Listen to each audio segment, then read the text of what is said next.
Okay, this is the final scene, all matted and sprayed with some acrylic spray.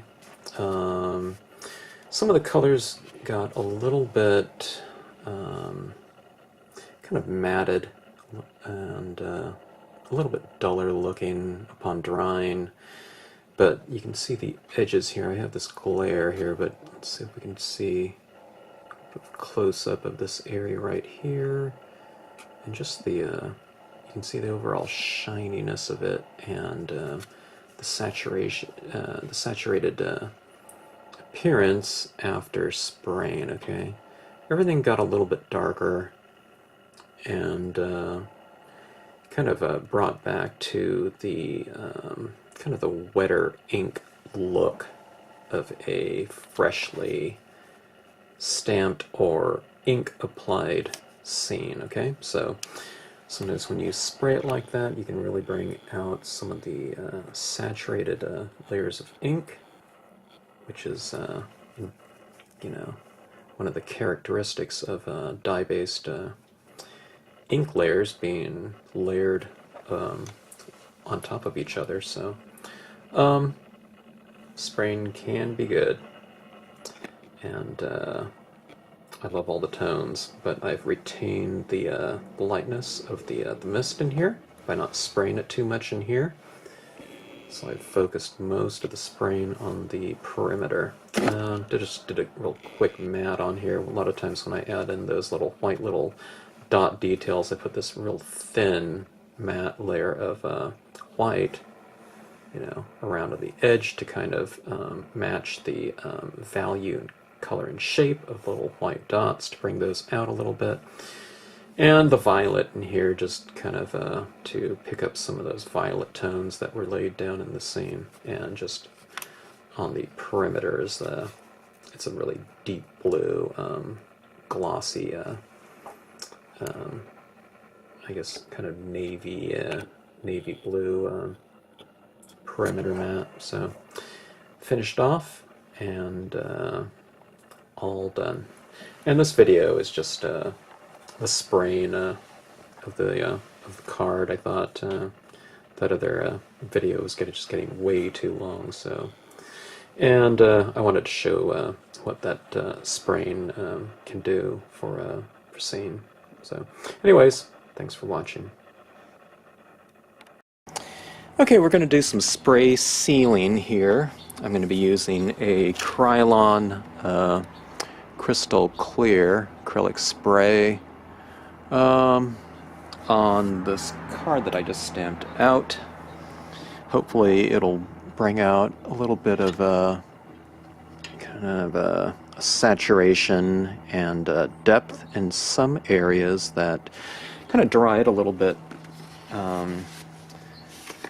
dull, which is kind of the thing that happens with many dye-based inks and certain glossy paper combinations.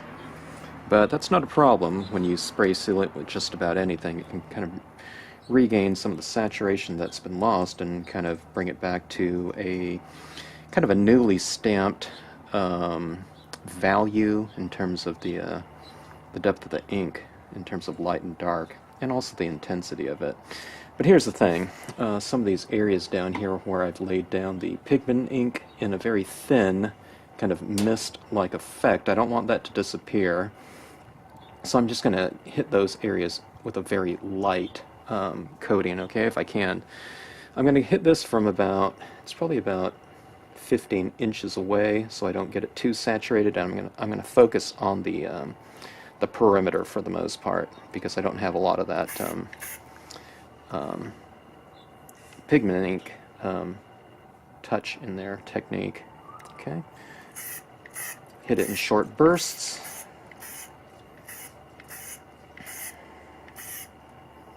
Okay, I've just kind of hit this area with a one sweeping, application. I'm hitting the corners a little bit more because I like that vignette type of look to it.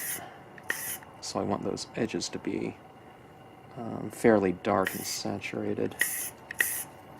Okay. It doesn't take very long for this to dry, but you don't want to hit it too much, because it starts building up. It depends, what the temperature is outside and humidity. It's fairly dry out here today, so let's see if we can kind of show this right here. Bring this up a little bit closer. And here, let me zoom out so we can kind of see this. You can see kind of the saturated edges a little bit more. Here's that area down here. I've kind of retained the that mist-like effect. If you zap it and all of that is kind of lost, you can try to go back in and add some more over the top of the sealant, but it just depends on how much you've added. You can put a workable fixative on it, which usually is a matte acrylic spray. It's more of an art spray. And that might work too, but for the most part, just take it one step at a time, add a thin layer at a time, and you won't lose any of your detailing and your work that you've put into the scene. So, anyways, that's adding in some acrylic sprays, and it can really bring out the saturation of your scenes once they've dried.